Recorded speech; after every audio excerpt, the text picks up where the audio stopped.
it's Jennifer. I just wanted to do a quick check-in for my breast cancer surgery journey. I'm about to go head into the plastic surgeon's office for my 4th post-op appointment. Last week when I was there, where the breast surgeon did her work, there was a cavity of fluid, so they had to aspirate. And I was so terrified. They're like, do you mind if we aspirate? And I thought, is it gonna hurt? Which seems like a silly question because, you know, they're putting a needle deep in there.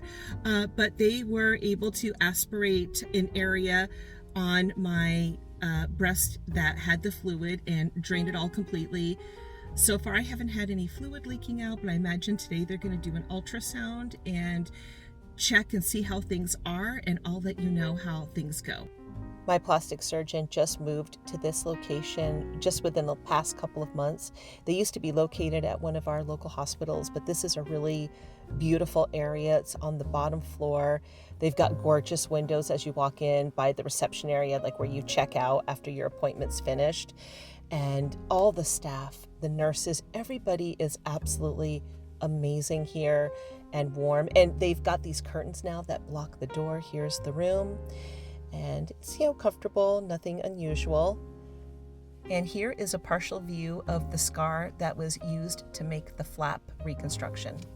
All right, well, that was a wonderful appointment. Dr. Suver, my plastic surgeon, did get out the ultrasound and did find a little bit of fluid in my breast, but not enough to aspirate. He's like, there's just not enough there. He's like, I'm not going to overtreat. He's like, your body's going to absorb it.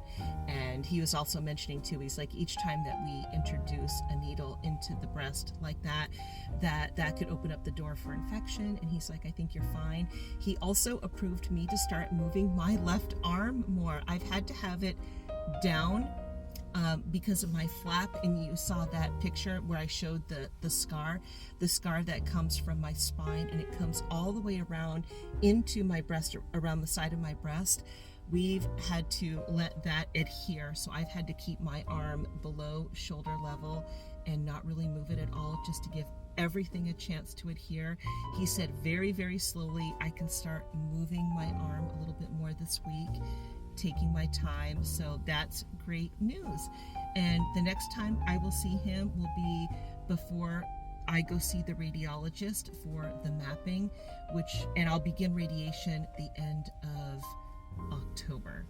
So good news for today. And as I was getting into my car, I heard a couple of ravens. I saw one land in a tree right here, and I'll put that at the end of this, and I'll see you in the next video. Bye-bye.